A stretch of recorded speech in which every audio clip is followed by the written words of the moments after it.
Hey, welcome to the Jokestravaganza, the one-time only super-duper joke show developed by me, Donna Hume, co-host of Varmints Podcast, and Chris Brayton, co-host of the More Gooder Than Podcast. Hey, Chris, hi! Heyo. You ready to get your laugh on? I'm ready to totally get my laugh on, but before we do, let's just tell people where to find our various and sundry podcasts. Go ahead. All right. Well, we're the More Gooder Than Podcast. We release every Wednesday, and you can find us on Twitter where we're most active, and that's at MGT Podcast. We're on Facebook. You can find us at More Gooder Than. We even have a website, mgtpodcast.com, and you can find us on Apple Podcasts, Google Play Music, SoundCloud, Stitcher. Pretty much, if you know where a podcast is, you can find us. We're there. Awesome. And we at Varmints are over at blazingcariboustudios.com. You can find links there to our audio and our show notes. We're also on Twitter, Instagram at Varmints Podcast, all one word. Our Gmail address is @varmintspodcast@gmail.com. Our Gmail address is varmintspodcast, all one word, @gmail.com. For questions, comments, stories, suggestions, all of that. If you like the show, head on over to iTunes or Stitcher. And we are also, I think, on Google Play Podcasts and probably on SoundCloud. I really have to check, but That's your best joke. I know, it's terrible because we're in some new places. Our feed is being adjusted, so I'm not sure about all the places we are. But I know if you Google search us, you will find us. So, Right. So this show is just it's a one-time thing that we decided to do because of a thing that Paul said in Facebook. I know. He said we have the best laughs in podcasting, is what he said, which is nice. I mean, it's a nice compliment. I'd rather be, like funniest, most insightful host of all time, but I'll take best laugh in podcasting. So I think I would like to have most evil, maniacal, secret evil villain laugh. That's what I would want. But this laugh is the good laugh too. of a person. Yeah. Like she's so, her voice is so evil. You just know she has a shark pit in her basement. That's the kind of thing that I want. I don't think anyone thinks that of you, but if it makes you feel better, I'll think of you that way. But he said, what did he say? He actually said, I wish that they would just tell each other jokes and laugh at each other. Isn't that what he asked for? Okay. Yeah. Yeah. I think that's what Paul asked for. So when we first started the recording here, I pronounced your name wrong, and I had to start over. I thought it was Broughton, which sounds like a sausage. Your last name sounds like a sausage. If you go back to the old country, it's from Norway is where my name's from, and that is actually how you pronounced it. But somebody, when they came over from Norway, they changed it to Brayton to make it, I don't know, more American. I don't know. So, but yeah, so when people say Broughton, they actually are pronouncing it the correct way, but we don't say it like that anymore, I guess. Maybe I'll go back to it. Especially with the 2 A's in a row, it sort of looks kind of Finnish too, which is, I mean, that's kind of related, sort of, in a way. Scandinavia. Not really. It's not really related language, but yeah.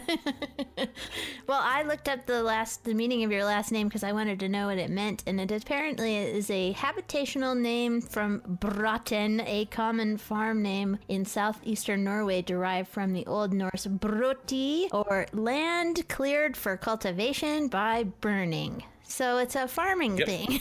It's got nothing to do with being a Viking or anything. No, it has absolutely nothing. Yeah. Or sausage. Yeah, or sausage. Well, farmers, I'm sure, eat sausage. No, it is funny. That's hilarious that you looked that up. When we found out what it meant, we're like, oh man, it means burned brush. That's not very fun. Oh, well. So. Yeah.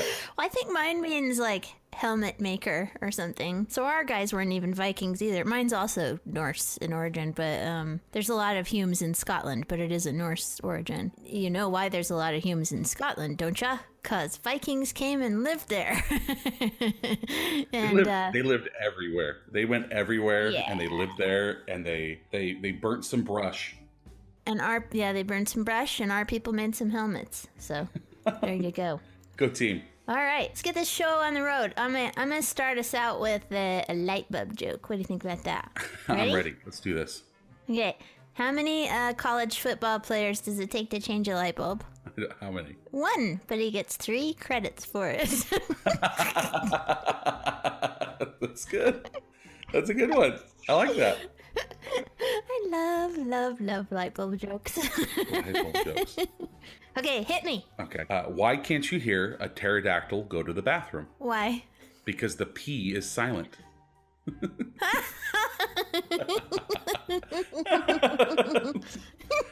So being a dad, I'm predisposed to liking those type of jokes. He just. When we were planning this, you were like, "I've got the corner on the dad joke, so it's cool." We're good to go. All right, hit me with your best shot. I'm ready for this. All right. How many Marxists does it take to screw in a light bulb? Ooh, I don't know how many Marxists. None. The light bulb contains the seeds of its own revolution. We got a lot of light bulb jokes coming. I'm ready for them. I'm ready for all these light bulb jokes. I love light bulb. I'll tell some other ones, but I'll start with the light bulb. You know what's funny? Whenever I hear a joke, like I know we're supposed to laugh at it, but my mind immediately just tries to figure out the answer. It's like this isn't a joke. This isn't a joke. This is a riddle, and I gotta figure it out. Yeah, light bulb jokes kind of are a little bit. Okay. What did Jay-Z call his girlfriend before they got married? I don't know. Fiance. Oh, no, don't laugh. You didn't get a laugh out of it. Okay. There you go. Your laugh sounded like my laugh for a second there. We have to have a Viking joke since we are both of Viking ancestry. Well, it'll be a light bulb joke. So, how many Vikings does it take to change a light bulb? I don't know. How many light bulbs? I mean, how many Vikings? I mean, none. The light from the burning monastery is just fine. Thank you. We did pillage. The Vikings did pillage a lot of things. Good. That's good. Okay, hit me. Okay. Go. Let's see here. Okay. What's the best part about living in Switzerland? Oh, I don't know. I'm not sure, but the flag is a big plus. Ha ha ha. I cracked myself up on that one. If you're not gonna laugh at my jokes, I'm gonna laugh at my jokes. But the flag is a big plus, though. That's It one is. of those jokes that takes a second to hit your brain. You're like, hee hee, that's funny. Oh, wait a minute, that's really funny. Okay, what did the Buddhist ask the hot dog vendor? I know the answer. Go ahead and give it to me. Go ahead. Make me one with everything. Boom. Mic drop. But don't drop the mic because mics are expensive. Mics are very expensive. They are. But there's a second part to that joke. He says he's waiting for the hot dog vendor to give him his change. And he says, "Where's my change?" He says, "Change comes from within." Oh, follow up. It's funny.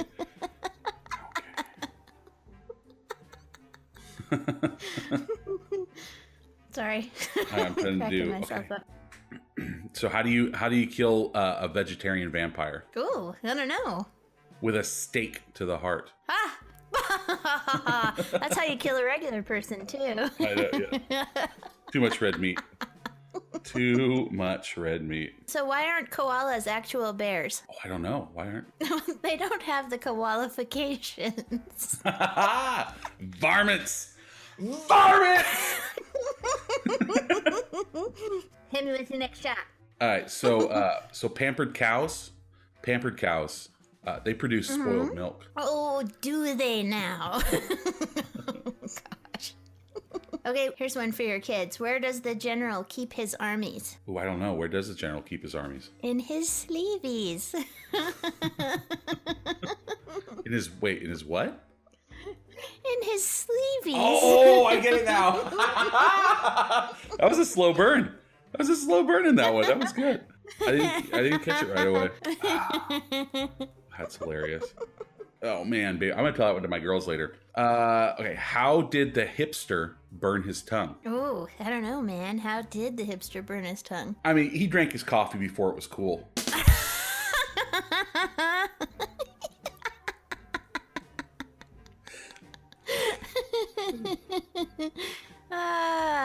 So funny.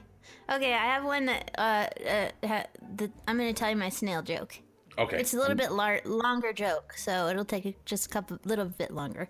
But okay, here's the snail joke. Ready? I'm ready. All right, I gotta get it in my head. All right, so there's this snail, and he's selling magazine subscriptions because he's a snailsman. He's a door-to-door snailsman, and he goes to the store. There's a guy sitting, getting ready to watch the Super Bowl, and he's got his chips and all his beer and all the things that he needs to watch the big game, and all of a sudden there's this knock at the door right as the first quarter is beginning, and he's like, nah! So he opens the door, and there's nobody there. And here's this little voice from down below that's like, sir, could I interest you in some magazine subscriptions? And he says, you're interrupting my day. And he kicks him all the way across the street. So that ends that day. And then a couple of years later, he's sitting down to watch Super Bowl again, and there's another knock at the door. And he says, what's going on? So he goes to the door, and he looks around, there's nobody. He looks down, and the same little snail is down there, and the snail looks up at him and says, so what the was that all about?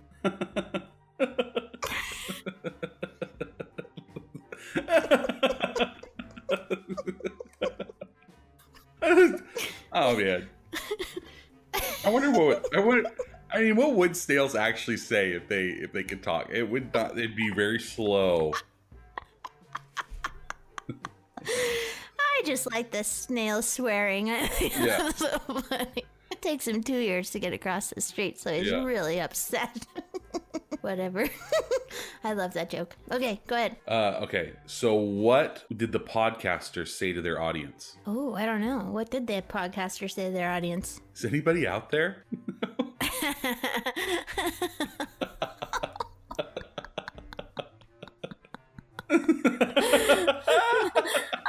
I thought I was gonna be, would you please share my post? Yeah. Please.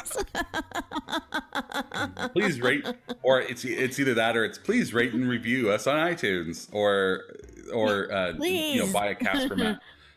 buy a Casper mattress, or check out Blue Apron, or what's another one? Stamps.com. Well, you mean people that have sponsors? Yeah.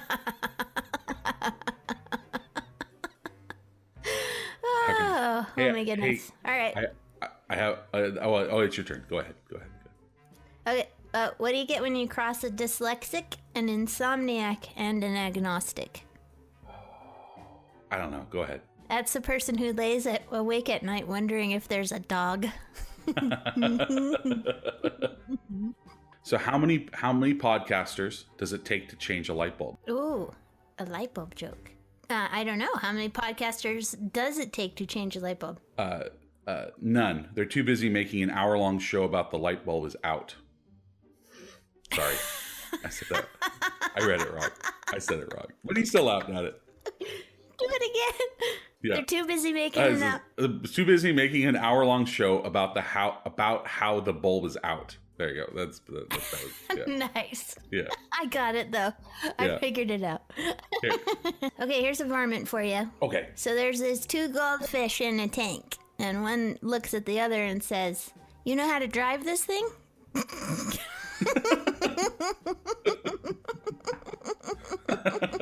That's good. That's good. Oh my goodness. Okay, go. I started a band. Did you? It's called 999 megabytes, and but we haven't got a gig yet.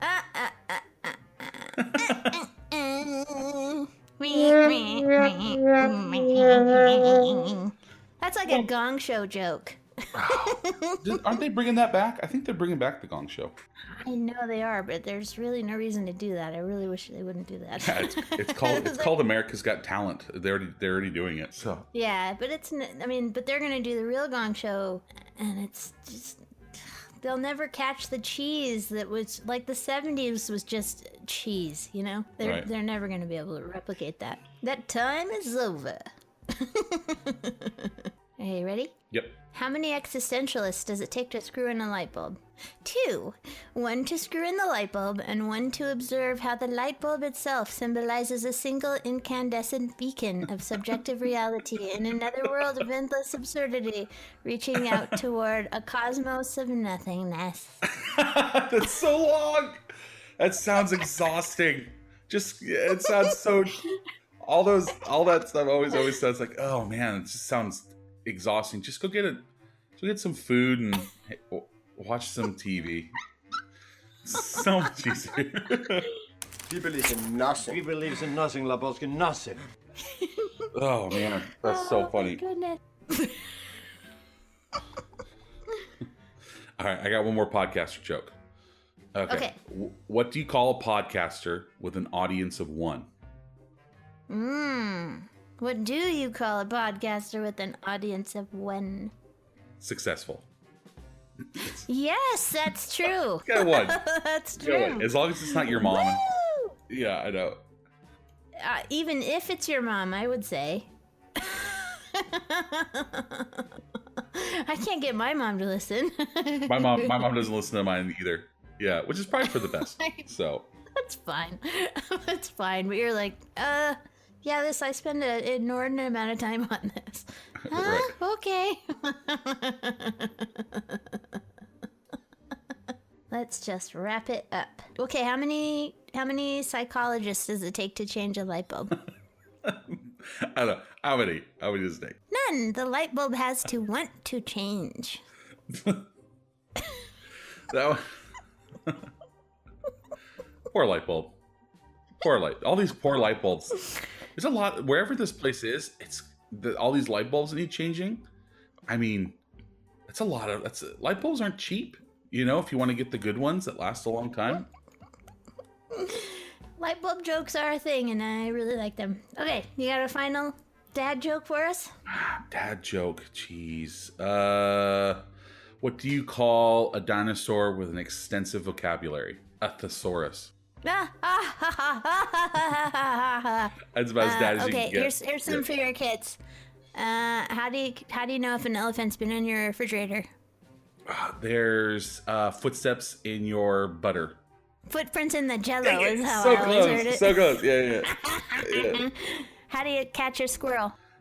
You go up a tree and pretend you're a nut. You act like a nut. Dang it! Dang it! So close.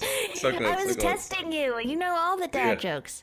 Well, I'll wrap up the show with my final favorite one to do with little kids. Right when they start when they get to be about 5, when they can start putting it together. When you're in the Chinese restaurant, next time you open a fortune cookie, take the little tab out and say, "Help, I'm trapped in a fortune cookie factory." Total deadpan serious. And it's so funny because what you just watch the little kids' faces, they're like, they take it in and then they realize it's a joke. And their faces do this crazy awesome thing. And they're like, oh my gosh, it's a joke. And all their laugh centers start exploding in their brains. It's hilarious. So I recommend it. They're just little varmints anyway. They are. Hey, thanks for doing this. More gooder than Chris, Mr. Bratton. You know what? You can say it. You can say it however you want, as long as as long as you leave me an iTunes review. I'm just kidding. Yeah, just hit the like button. I don't care. You can call me whatever you want. Just like the darn page. What? That's so funny. Oh my gosh. Oh, this is fun. I'm so glad you said it because you had said it a couple days ago, and like, yes, absolutely, let's do this for Paul. Yeah. For Paul. Thanks, Paul. You're our buddy. Hope you enjoy. Hey, have a great day, dude. Really appreciate you coming on. This was fun. Do it again sometime. Better jokes. Yeah. My jokes were awesome. What are you talking about? I'm talking about mine. I'm talking about my jokes. I'm gonna bring the heat. I'm gonna bring the thunder and the lightning. I liked your jokes. Thanks. I liked your jokes. Well, all right, that's that. I'd like to thank Chris for helping me out on this special surprise today. Our music today was by Kevin MacLeod, and the sound effects were provided by freesound.org, users Rodden Coil and Ben Boncan. Also, the clip from The Big Lebowski was furnished by Paul Chomo, who completely did not know why he was doing it. Good day, everybody. Be nice to animals.